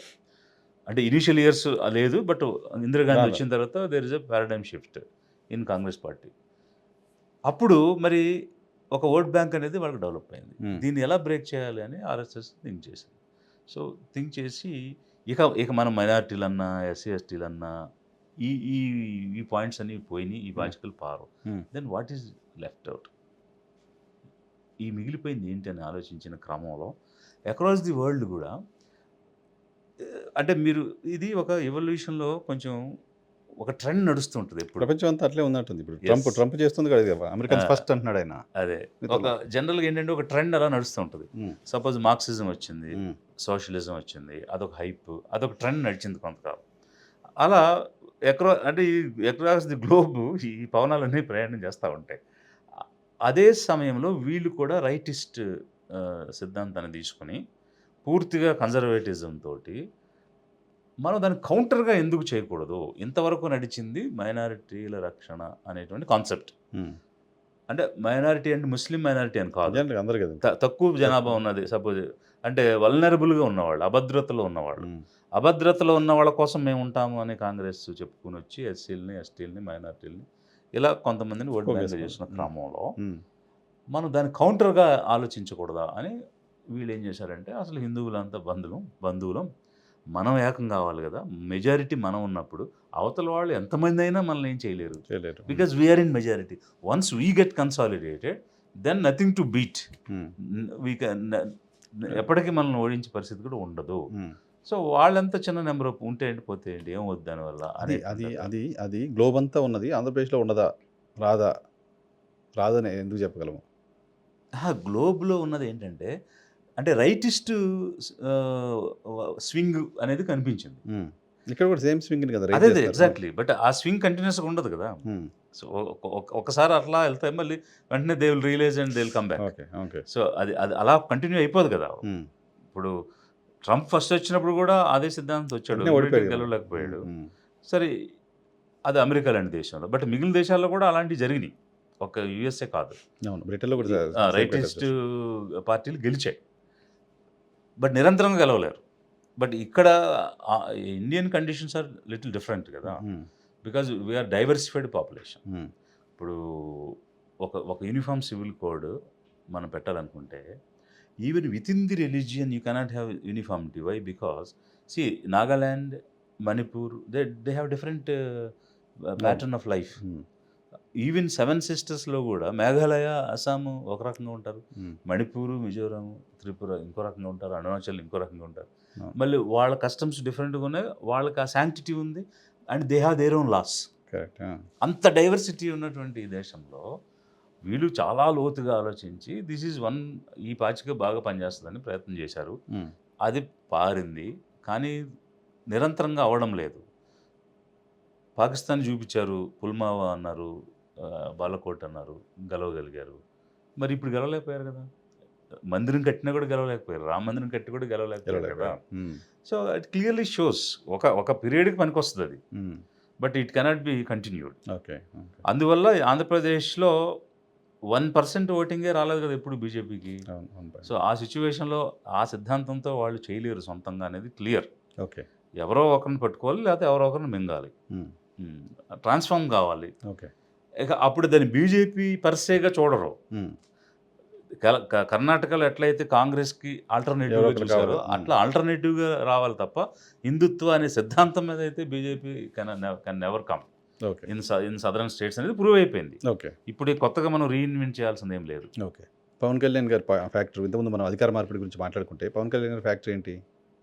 చంద్రబాబు నాయుడు గారు అటుపోయి లోకేష్ గారు ఇటు వస్తే మీకు లాస్ట్ టైం కూడా చెప్పాను, నా అంచనా ప్రకారం, అంటే నాకున్న సమాచారం ప్రకారంగా he is not a factor at all to be considered. అతను ఎప్పుడు ఎక్కడ అవసరమో దానికి వాడుకోవడం తప్ప అదొక కన్సిడరబుల్ ఎలిమెంటే కాదు అనేది నా భావన. Used by who? యూజ్డ్ అంటే ఇప్పుడు అతను పార్టీ పెట్టింది, నడిపిస్తుంది చంద్రబాబు అనే వ్యక్తి కోసమే అనేటువంటిది మా భావన. ఎందుకనంటే 14లో పోటీ, అంటే నాకున్నటువంటి ఇన్ఫర్మేషన్ చెప్తున్నాను నేను, 14లో ఆయన పార్టీ పెట్టాడు, అప్పుడే పోటీ చేస్తాను. చేయలేదు. చేయలేదంటే అతను చేయకుండా మానేయలేదు, నువ్వు చేయొద్దని ఇతను చెప్పాడు. ఓకే. మరి నేను చేయకుండా ఉండాలంటే ఏంటంటే ఒకరి దగ్గర నుంచి 350 కోట్లు ఇప్పించాడు. ఫిగర్ మాత్రం చెప్తున్నాం, ఎవరికి ఇచ్చారు ఏంటి అనేది నేను చెప్పను. ఎవరికైనా చేతనైతే వెలికి తీయండి, మీకు తెలుస్తుంది ఏ కార్పొరేట్ నుంచి ఈ 350 కోట్లు ఇతనికి ఏ రూపంలో ఇచ్చారో, ఎలా ఇచ్చారో డగ్అవుట్ చేయండి, బయటికి తీయండి. I'm putting an allegation, but I have complete information. Okay. So 14లో ఆయన ఎన్నికల్లో పాల్గొనకుండా ఉండడానికి 350 crores ఆయనకి అందే కార్యక్రమం ఒకటి జరిగింది. అది ఎలా జరిగింది ఏంటనేది వెలికి తీయండి, దట్ ఈస్ నెంబర్ 1. ఇక 19కి వచ్చేటప్పటికి యాంటీ ఓటు కన్సాలిడేట్ కాకూడదు అనేటువంటి ఒక ఆలోచనతో కమ్యూనిస్టులని, బీఎస్పీని కలిపి ఒక కూటమి చేసేస్తే ఆ ఓట్లన్నీ వైసీపీకి వెళ్ళాయి కాబట్టి వైసీపీకి తగ్గిపోతాయి, మన ఓటుతో మనం గెలవచ్చు అని ఒక స్ట్రాటజీ, ఇప్పుడు లడ్డు స్ట్రాటజీ లాంటిది ఒక స్ట్రాటజీ చేశాడు. అది మిజరబుల్లీ ఫెయిల్డ్. యాక్చువల్గా అయితే ఆయన చాలా సీనియర్ పాలిటీషియన్ కాబట్టి పొలిటికల్ స్ట్రాటజీస్ బాగా చేస్తారని ఆయన అనుకున్న, వాళ్ళ బాకా మీడియా అనుకుంటే సరిపోదు, అది వాస్తవంలో ప్రూవ్ కావాలి. బట్ వాస్తవంలో ఆ స్ట్రాటజీ అన్ని ఫెయిల్ అయినాయి, అన్ని స్ట్రాటజీస్ ఫెయిల్ అయినాయి. ఎన్నికలు జరిగేటప్పుడు ఎలా ఉంటుంది అని అంటే, ఏదైనా ఈ పార్టీ వద్దు దించేయాలనుకున్నప్పుడు నువ్వు ఎన్ని జిమ్మిక్కులు చేసినా దించేస్తారు. అంటే అప్పుడు జనం ఫోకస్ ఎలా ఉంటుందంటే దిగాలని ఉంటుంది, ఎవడు రావాలనేది ఉండదు. Correct. Nothing but rejection, rejection as well as promotion రెండు ఉంటాయి. బట్ జరుగుతుంది మెజారిటీ ఎక్కువ సార్లు రిజెక్షన్, అంటే ఇద్దరే ఉన్న దగ్గర రిజెక్షన్ ఉంటుంది, 2-3 ఆప్షన్స్ దగ్గర ఉన్న దగ్గర అక్కడ సెలెక్షన్ ఉంటుంది. సో 19లో అక్కడ మనం గతంలో కూడా అనుకున్నాం, ఇతనికి ఏదో ఒక అవకాశం ఇవ్వాలి, ఎలా చేస్తాడో చూడాలనుకున్నారు కాబట్టి అక్కడ రిజెక్షన్, సెలెక్షన్ రెండు జరిగినాయి. అందుకని ఇక నువ్వు ఎన్ని కూటములు పెట్టినా దానికి ఓటు వేసే పరిస్థితి ఉండదు, ఎందుకంటే పీపుల్ ఫోకస్ అలాగే ఉంటుంది. ఈవెన్ తెలంగాణలో కూడా లాస్ట్ టైం టీఆర్ఎస్ బీఆర్ఎస్ అనేది దాన్ని దించాలనుకున్నారు కాబట్టి కాంగ్రెస్ వేసేసారు, బెటర్ ఆల్టర్నేటివ్. బీజేపీకి వేసే ఉద్దేశం లేదు కాబట్టి కాంగ్రెస్కి వేశారు, అందువల్ల అది క్లియర్ కనిపిస్తుంది. అలా ప్రతి చోట మీరు ఎప్పుడు చూసినా ఈయనకి అంత అనుభవం ఉన్నప్పుడు మరి ఈయన ఇలా జరుగుద్ది, దీన్ని ఏం చేస్తే బెటర్ అని ఆలోచించుకోవాలి. బట్ పొలిటికల్ కంపారిజన్స్లో ఆ రోజుకున్న ఆపర్చునిటీ ఇదే బెటర్ అనుకుని ఆయన చేసి ఉండొచ్చు. ఓకే. సో ఇప్పుడు అక్కడ ఉన్న సిచ్యువేషన్ మనకు తెలియదు కాబట్టి కామెంట్ సో 19లో పోటీ చేయించడం వెనక కూడా చంద్రబాబు నాయుడు గారు. ఎస్ ఉన్నారు. అప్పుడు కూడా డెఫినెట్గా దెర్ ఇస్ ఎ ట్రాన్సాక్షన్. తర్వాత మళ్ళీ ఆయన బీజేపీ దగ్గరికి పంపించడం వెనక కూడా చంద్రబాబు నాయుడు గారు ఉన్నారా? ఏడాది 2 ఏళ్ల తర్వాత బీజేపీ దగ్గరికి వెళ్ళిపోయారు. అంతసేపు ఎక్కడ ఆగరండి, ఇమ్మీడియట్గా వెళ్ళిపోయినట్టు. ఇమ్మీడియట్గా. అప్పటి వరకు సోషలిజం కమ్యూనిజం అని మాట్లాడిన వ్యక్తి, కమ్యూనిస్టులతో కలిసి పోటీ కమ్యూనిస్టులతో కలిసి పోటీ చేసిన వ్యక్తి ఓవర్ నైట్ ఆ ఎక్స్ట్రీమ్ నుంచి ఈ ఎక్స్ట్రీమ్కి, సో కంప్లీట్ లెఫ్ట్ నుంచి కంప్లీట్ రైట్కి, అలా అసలు అంతలా వెళ్ళిపోయిన జనం యాక్సెప్ట్ చేసేస్తారని అనుకోవడం కూడా ఆశ్చర్యకరం. సినిమా యాక్టర్ కదా, జోనర్ మార్చేశారు అంతే. So for every activity he is behind. Okay. అది క్లియర్గా కనిపిస్తుంది. ఎందువల్లంటే పార్టీ నిర్మాణం జరగట్లేదు, క్యాడర్ నిర్మాణం జరగడం లేదు, నెట్వర్కింగ్ అనేది లేదు. ప్యూర్లీ ఒక పార్టీ, ఒకటి కమ్యూనిటీ ఓటు, ఆ కమ్యూనిటీ ఓటుతో పాటు ఫ్యాన్స్, ఈ రెండింటిని నిరంతరంగా చంద్రబాబు నాయుడు అనేటువంటి వ్యక్తిని కాపాడుకుంటూ పదవిలో ఉంచుకుంటూ ముందుకు వెళ్ళాలనేదే ధ్యేయంగా వారి చర్యలు కనిపిస్తున్నాయి. ఇన్ఫ్లుయెన్సెస్ అట్లా ఉన్నాయి. ఓకే. అది అందువల్ల కన్సిడర్ చేయాల్సినటువంటి ఫ్యాక్టర్ ఏమి కాదు. సో ఆ సందర్భాన్ని బట్టి, ఆ సమయాన్ని బట్టి ఏది ఇస్తే సరిపోద్దో అది ఇస్తే సరిపోద్దని నేను అనుకుంటున్నాను. ఓకే. ఆంధ్రప్రదేశ్లో గడిచిన 20 నెలల్లో 6,28,000 మందికి మేము కొత్తగా ఉద్యోగాలు కల్పించామని ఆంధ్రప్రదేశ్లో ప్రభుత్వం అసెంబ్లీలో ప్రకటన చేసింది. ఎగ్జాజరేషన్ అనిపిస్తోందా, నిజంగా వాస్తవం ఉందా? అంటే వాళ్ళ ఇంటెన్షన్ అది, కల్పించేసాము ఇంటెన్షన్. కల్పించేసాము అని అనిపిస్తే మరి విత్ ఆధార్ కార్డ్ డేటా పెట్టమనండి. ఇప్పుడు ఈరోజు ఏదో ఒక పేరు చెప్పే అవకాశం లేదు, ఆధార్ అని యూనిక్ ఐడి ఉంది. We are challenging through you, I'm challenging, let them display with Aadhaar and person పేరు, ఆధార్ కార్డ్ నెంబరు, ఎక్కడ ఉద్యోగం వచ్చింది, మినిమంగా అవి పెట్టమనండి. That's enough. ఆ లాస్ట్ బడ్జెట్లో కూడా ఇట్లాంటిది లాస్ట్ బడ్జెట్ ఏమో 5 లక్షల మంది కల్పించామని బడ్జెట్ స్పీచ్లో ఉంది. తర్వాత కల్పిస్తాము అని మేము చెప్పాము, తెలుగు ట్రాన్స్లేషన్ తప్పు అని చెప్పారు. సో మరి పైగా ఇప్పుడు కూడా 20 లక్షల ఉద్యోగాల్లో ఒక్కటి కూడా తగ్గదు అని స్టేట్మెంట్లు ఇస్తా ఉన్నాడు అతను. 2 years అయిపోయింది, కనీసం 4 సంవత్సరానికి 4 లక్షలు వేసుకోవాలి కదా, 8 లక్షలు ఇవ్వాలి. మరి ఇప్పటికి ఏం రాలేదు కదా ఎక్కడ. డిఎస్సి అది కూడా కొన్ని సంవత్సరాలుగా మిగిలిపోయిన వేకెన్సీలు అన్నీ కలిపి ఇచ్చారు. గతంలో ఇచ్చిన నోటిఫికేషన్ రద్దు చేసి మరి ఇచ్చున్నారు. అవి తప్ప వేరే ఉద్యోగాలు ఇచ్చింది లేదు. దెర్ ఆర్ సెవరల్ జాబ్స్ అన్ని డిపార్ట్మెంట్స్లోనే అవైలబుల్ ఉన్నాయి, బట్ అవి చేయట్లేదు. సో ఇదే వీళ్ళు హై టాక్, హై స్టేట్మెంట్స్. నేను ఇంకో విషయం కూడా చెప్తున్నా మీకు. ఇప్పుడు మొన్న డావోస్ వెళ్ళారు కదా, సో డావోస్ వెళ్ళినప్పుడు 3 సంస్థలకి, ఒకరికి 99 లక్షలు, ఒకరికి 49 లక్షలు, ఇంకొకరికి 48 లక్షలు, 2 కోట్లు ఇచ్చారు తండ్రి కొడుకులు ఇంటర్వ్యూల కోసం ఇంగ్లీష్ ఛానల్స్. 2 crores. ఎందుకంటే 2 కోట్లు ఇచ్చి వీళ్ళు ఇంటర్వ్యూల కోసం వాళ్ళకి ఇవ్వాల్సిన అవసరం ఏంటండి? అసలు ఏం ప్రమోషన్ వచ్చింది? వీళ్ళు 2 కోట్లు 3 మీడియా సంస్థలకి ఇచ్చారు, గవర్నమెంట్ డబ్బు ఇచ్చారు, పబ్లిక్ మనీ ఇచ్చారు, 2 కోట్లు ఇన్వెస్ట్మెంట్ కూడా రాలేదు. 2 కోట్ల ఇన్వెస్ట్మెంట్ కూడా రాలేదు. సో ఎలా దుర్వినియోగం చేస్తున్నారు ప్రజాధనం, జనం చూడాలి ఇవన్నీ. పైగా వీళ్ళు స్టేట్మెంట్స్, చలిలో కూడా ఇతను మంతనాలు చేస్తున్నాడు, చలిలో కూడా ఎముకలు కొరికే, -12లో కూడా పైన స్వెటర్ లేకుండా ఏదో హీటర్ ఫెయిల్ అయిపోయింది అయినా కూడా కూర్చుని ఇట్లాంటి స్టోరీలు, ఆ ఎలివేషన్స్. మరి అది ఎంత ఎందుకో అర్థం కాదు. ఇప్పుడు అంటే ఆ స్థాయిని దాటి వచ్చేసారు కదా. ఇప్పుడు ఇలా బిల్డ్ అయ్యి మేము కొత్తగా వస్తున్న పార్టీలు కొన్ని విషయాలు గ్రాస్ రూట్ నుంచి చిన్న విషయాల గురించి మాట్లాడుతూ వస్తాం. ఆల్రెడీ ఒక స్థాయికి వచ్చిన వాళ్ళు ఒక స్థాయిలో బిహేవ్ చేయాలి కదా. అలా మనం బిహేవ్ చేస్తున్నాం, బాగా లోగా వీళ్ళు బిహేవ్ చేస్తున్నారు. ఓకే. ఆల్రెడీ పవర్ చలాయిస్తున్న పార్టీలు అలా బిహేవ్ చేస్తున్నాయి. ఓకే. ఓకే సార్, దీంతో సంబంధం లేకపోయినా మావోయిస్టులని 31 మార్చి లోపు లేకుండా చేస్తాం, కేంద్ర హోంశాఖ మంత్రి ప్రకటన. వరుసగా లొంగిపోవడాలు చూస్తున్నాం. మావోయిస్ట్ సంబంధించిన టాప్ లీడర్షిప్ అంతా వెళ్ళిపోయింది. ఏమనిపిస్తుంది? మావోయిజం ఇంక ఉండదు, మావోయిస్టులు లేకపోతే మావోయిజం ఉండదు అనే పరిస్థితి ఎక్స్పెక్ట్ చేయొచ్చా? ఎప్పటికీ కూడా చేయలేము. ఎందుకంటే ఒక ఐడియాలజీకి ఉన్న బలం ఇంకా వేరే దేనికి ఉండదు. అది ఒక ఎమోషన్ని, ఒక బలమైనటువంటి ఆలోచనని ప్రతి వ్యక్తిలోనూ నిర్మాణం చేస్తుంది. అయితే పరిస్థితులు అనుకూలంగా లేవు కాబట్టి సైలెంట్గా ఉండడం, తగ్గి ఉండడం అనేటువంటిది, అంటే అనువు కాని చోట అదుగులు మనరాదు అన్నట్టుగా, ఇప్పుడు అనువుగా లేదు కాబట్టి మనం సైలెంట్గా ఉండి అనే ప్రాణరక్షణలోకి పడి వాళ్ళు వచ్చి ఉండొచ్చేమో. కానీ సిద్ధాంతాన్ని పూర్తిగా ఎలిమినేట్ చేయడం అనేది సాధ్యం కాదు.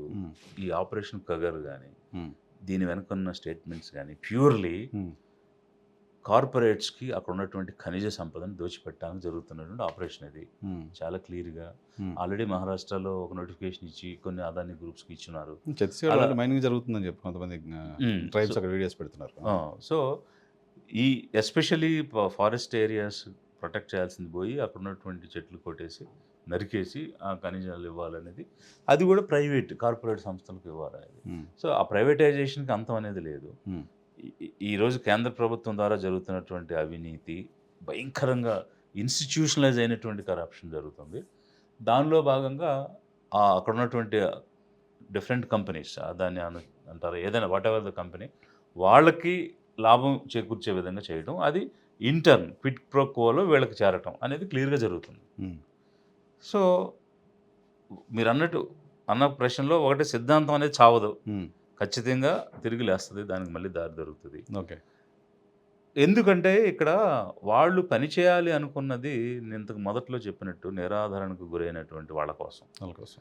వాళ్ళకి మినిమంగా లేని ప్రొటెక్షన్ హక్కులు, మానవ హక్కులు లేని పరిస్థితి, తినడానికి తిండి లేని పరిస్థితి, ఆస్తులు లేని పరిస్థితి. ఉమ్, అందుకోసం అంటే ఆ ప్రైమరీ నీడ్స్ కోసం పనిచేస్తుంది కాబట్టి అవి లేని వాళ్ళు ఎప్పుడు కూడా దాని వైపు వెళ్తారు, అట్రాక్ట్ అవుతారు. ఉమ్, అది ప్రభుత్వం కల్పించట్లా, ఉమ్, దాని మీద శ్రద్ధ చూపించడంలా, ఉమ్. వాళ్ళని రీహాబిలిటేట్ చేయటం కానీ వాళ్ళకి ఇల్లు అదే కట్టించడం కదా, కానీ. వాళ్ళపైన దానిపై సంబంధించిన ఇప్పుడు యాక్షన్ ప్లాన్ లేదు. హెడ్మా తల్లిని చూస్తే మనకు అర్థమవుతుంది అవును, కదా అవును, వాళ్ళు ఎంత అవును. దారుణమైన పరిస్థితిలో ఉన్నారు. అవును.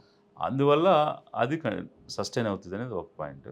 రెండోది వీళ్ళు పర్టికులర్లీ బీజేపీ గవర్నమెంట్ ఇప్పుడు ఇజ్రాయెల్ ఎందుకు వెళ్ళాడండి ఆయన? ఉమ్, నేను గతంలో ఎల్ఐసి గురించి ఒకటి మాట్లాడినప్పుడు చెప్పా, ఎల్ఐసి 5,000 కోట్లు అదాని కంపెనీలో ఇన్వెస్ట్ చేసింది, అందులో నుంచి అతను హైఫా పోర్ట్లో ఇన్వెస్ట్ చేశాడు ఆ డబ్బు. ఓకే. ఎల్ఐసి దగ్గర తీసుకొచ్చి ఎల్ఐసి నుంచి ఇప్పించింది కూడా వీళ్ళే. ఉమ్, ఫైనాన్స్ మినిస్ట్రీ, నీతి ఆయోగ్ కలిసి ఎల్ఐసిని ఒత్తిడి చేసి అదాని కంపెనీకి డైవర్ట్ చేయించారు. ఆ డబ్బు ఇతను హైఫా పోర్ట్లో పెట్టారు. ఉమ్, ఆ పోర్ట్ని హౌతీస్ ఉన్నారు కదా, హౌతీస్ అవును. వాళ్ళు మేము టెర్రరిస్టులు పేల్చేస్తామని చెప్పారు.